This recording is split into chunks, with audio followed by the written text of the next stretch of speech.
Yo, Tom. Yo, what are you doing? I'm getting ready for the best holiday of the year. Thanksgiving, Christmas? What? No. The annual YouTube Rewind Spit Roast. Gonna burn him at the stake this year. I don't know, man. Doesn't that sound a little bit overkill, especially since there's not even going to be a rewind this year? Would you just say a little Since 2010, we've ended the year with Rewind, a look back at the year's most impactful creators, videos, and trends. Whether you love it or only remember 2018, Rewind was always meant to be a celebration of you. But 2020 has been different, and it doesn't feel right to carry on as if it weren't. So, we're taking a break from Rewind this year. We know that so much of the good that did happen in 2020 was created by all of you. You found ways to lift people up and help them cope and make them laugh. You made a hard year genuinely better. Thank you for making a difference. As if this train wreck of a year hadn't taken enough from us yet, it took another casualty. Kobe, Trebek, Connery, Philbin, and now Rewind 2. And on its 10th birthday too. It's such a shame that Rewind will never get a chance to experience its first beer. But YouTube decided to cancel a 10-year-old and for some reason didn't even get Sky Jackson to host. Let's face it, 2020 hasn't been anyone's idea of a good time, except for maybe the stereotypical gamer that actually literally does live in their mom's basement with a pile of Mountain Dew bottles and whose Uber Eats app gets more use than their shoes do. They were just happy their mom and dad stopped asking them to get jobs because there were none to get for 6 months. Now the state is taking small steps to get people back to work. But in a year this absolutely absurdly bad, we could all use a break from the big PP. Politics and pandemic. I mean, there's been hardly anything to take our minds off of it this year, right? I mean, it's been pandemic, politics, kind of flip-flopping back and forth all year with a couple of natural disasters and things along the lines. It's just to sprinkle in for flavor. And then you just haven't had any TV shows or movies that have been able to be produced to come out this year. So yeah, there's been nothing. It's been all just trying to entertain yourself in your house with like sock puppets, I guess. I don't know. I mean, there's not really any in-person entertainment you can go to right now either. I mean, some places maybe you can go to a bowling alley. Other places maybe you can go to some kind of a concert, but that's about it. Like, you're really, really limited right now with what you're actually able to do for obvious reasons. And obviously because of those reasons, you can't really get a bunch of people together to throw a dance party just to make a YouTube video. It just really doesn't make sense anymore. And on top of that, the platform itself just hasn't really had any major positive videos or anything to really celebrate as a platform this year. So what exactly do we expect them to put in the Rewind? I mean, there's not a whole lot to pick from.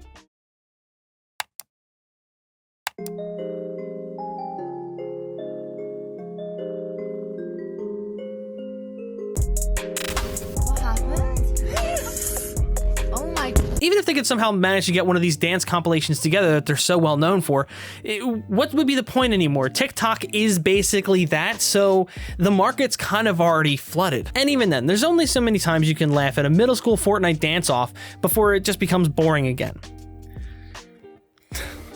Okay, maybe there's a bad example.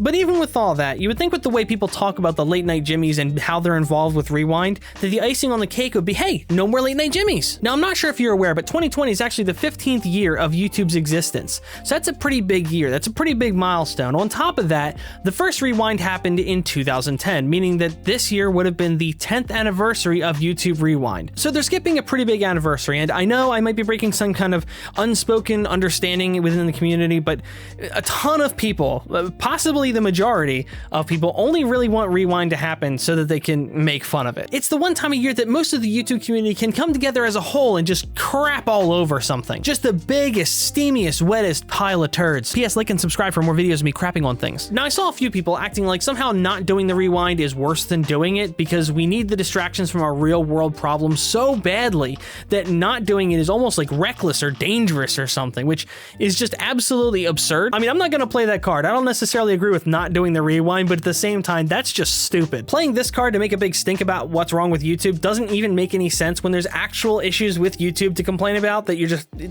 moving on from. You didn't do a Rewind! There's plenty of actual reasons to complain about YouTube. Try picking from a couple of them. I mean, there's an entire swimming pool full of post-it notes somewhere in LA about all the problems that people have with YouTube.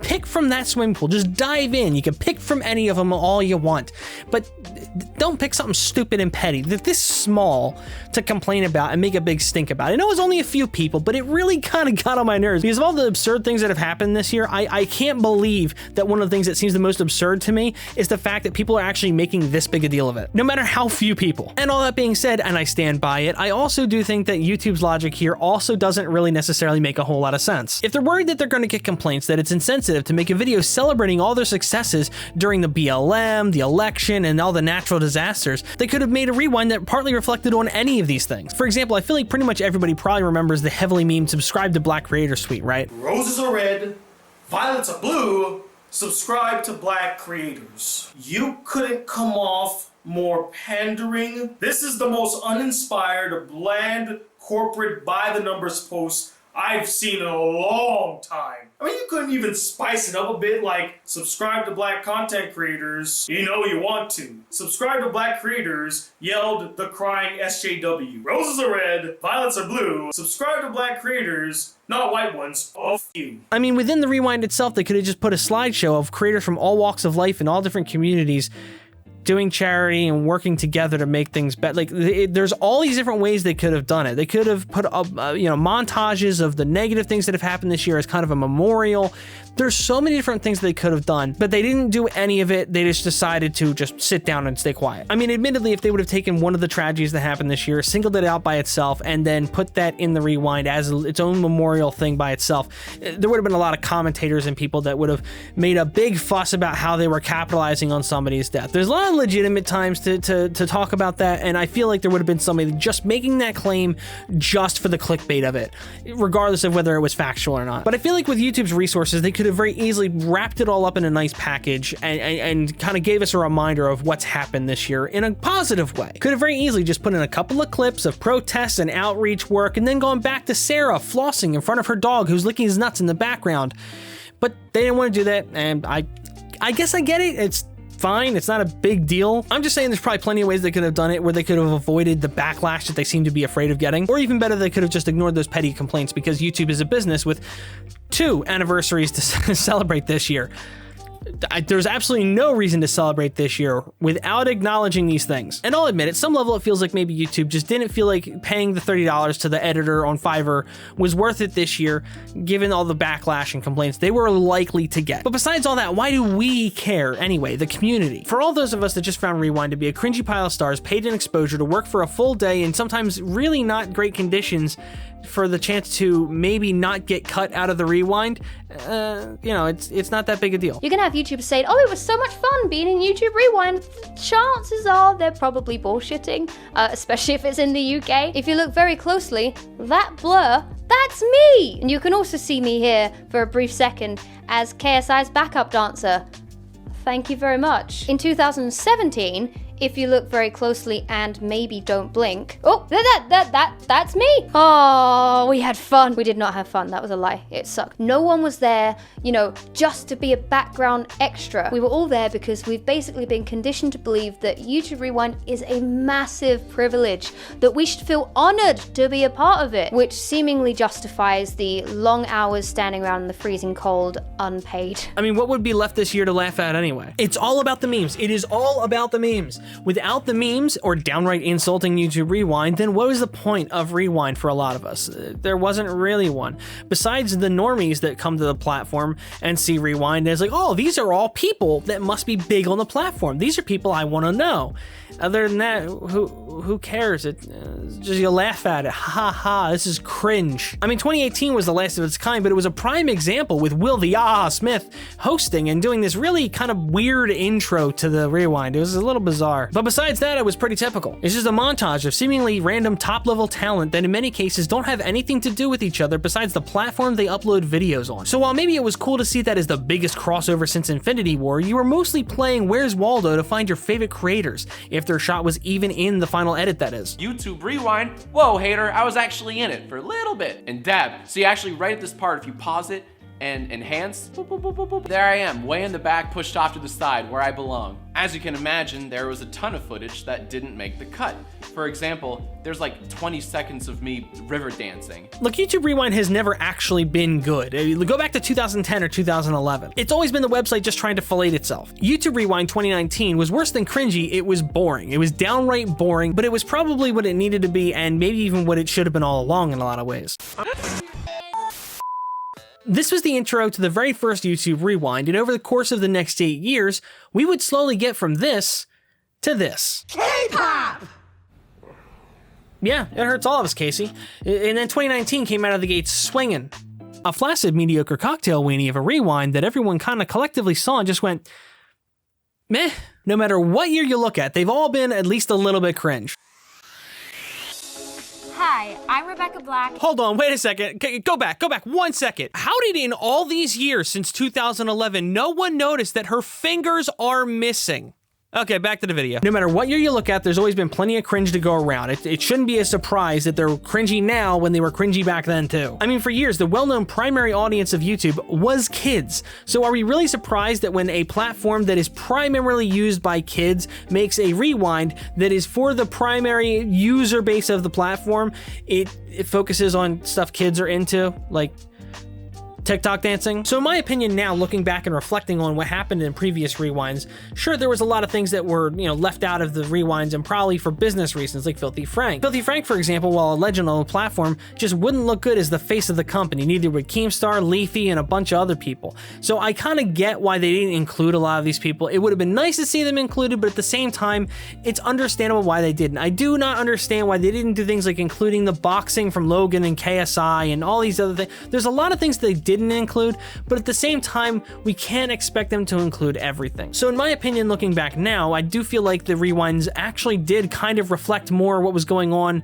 the platform than we really kind of thought about at the time. I mean, I can't see Leafy, Keemstar, or Filthy Frank, as much as I love Filthy Frank, being the face of YouTube, it would be hard to picture that and have any belief in the platform. So when I look back on some of the older rewinds, I understand that yes, back then it was a lot of kids using the platform, so you had to keep it more family friendly and you had to keep it business friendly. I think in part it would explain why every year we seem to think that the rewind was getting cringier and cringier at some kind of astronomical level, when in all reality it wasn't getting that much worse. We were just getting older, so it seemed worse every year. So now that many kids have grown up with the platform and the creators, the content and the audience have shifted just a little bit. And while every year giving the website a big ol' wet willy for cringe is all fun and games, you gotta figure at a certain point they're bound to just stop trying. Have you ever had somebody ask repeatedly for help or to go do something? Hey, you wanna hang out? And you just tell them no every time, and eventually they stop asking because they gave up. Eventually YouTube was bound to give up anyway. One of the biggest issues I've seen people have with Rewind, and I myself have had this issue before, was why is it so corporate? Why are there so many darn late night Jimmies? Give us more creators. While that's a fun mindset to have, the truth is that late night shows probably make YouTube a lot of money because the normies just love them for some godforsaken reason. So including them is probably needed to keep the studios happy and kind of makes the normies feel like they get Rewind. They understand it now because the Jimmies are there. Money makes this site move, and it's not cheap. I can understand throwing the late night Jimmies in there, even if it's only to capture the basic user, because the basic user isn't a hardcore user, they're the filthy casuals. But the crazy thing is that these complaints I remember seeing and having myself about this issue in particular weren't even right. Why are they taking spots away from creators to put the Jimmies in there? We don't need more Jimmies, we need more creators. But that's not even what happened. For some reason, a lot of people like myself felt that it was. Rewind 2010, the first Rewind, was a top 10 list from that year. One of the videos in this Rewind was of Justin Bieber surprising a fan on Jimmy Kimmel. The very first Rewind had a late night Jimmy in it. I saw you on the video. The very first Rewind had a late night Jimmy in it. There was only 10 videos featured. It was a top 10 list. And one of them was a late night Jimmy. So the late night shows have been involved since the very beginning. That changed my perspective a little bit. I don't know about you. Because if the ratio of mainstream celebrities to creators hadn't really changed, then I don't know what my complaint was about anymore. I mean, besides the cringe, there was still tons of cringe. There was boatloads of cringe. So awkward. I mean, you could actually even argue that having all these mainstream celebrities in the Rewind drew in basic normie users and then potentially drove traffic to some of these other creators that were featured in the Rewind, even if it was just algorithmically because their ats were featured in the description. Well, channel links. Back then, the channel links were what they would have put there and not the actual at of the user. But the point is that the YouTube Rewind could have actually served to boost a lot of creators' channels because normies were seeing it and seeing these people from there, maybe clicking on their links out of just curiosity. So while it was always fun to point and laugh at and poke fun at YouTube Rewind for being so cringy, I think there's definitely more than an element of truth to saying that we ruined YouTube Rewind, not YouTube. I'm so proud of this community. And with all that being said, thank you so much for watching. If you made it this far into the video, please consider liking and subscribing because clearly you are capable of surviving my content. Like it's toxic or something. What am I talking about? It feels really weird doing that, but it doesn't feel weird giving the shout out to the patron saints, of course. Bo Blacks, John Swan, This Is Ewan, Alex, Lady Zubat, Master Roshi, Logan Lotion, Pantsless Gamers, and Paul Wentworth. As always, thank you all so much for the extra support. It really does mean a lot. I really appreciate it, especially in this year of all years. And given that it's almost Christmas, I really can't stress enough how thankful I am for all the support I've gotten from people from, whether it be Patreon, people that hang out with me on Twitch or in the Discord when I chill on Discord, and even people that just give me a little retweet every once in a while. So have a good holiday and I'll see you in the next one.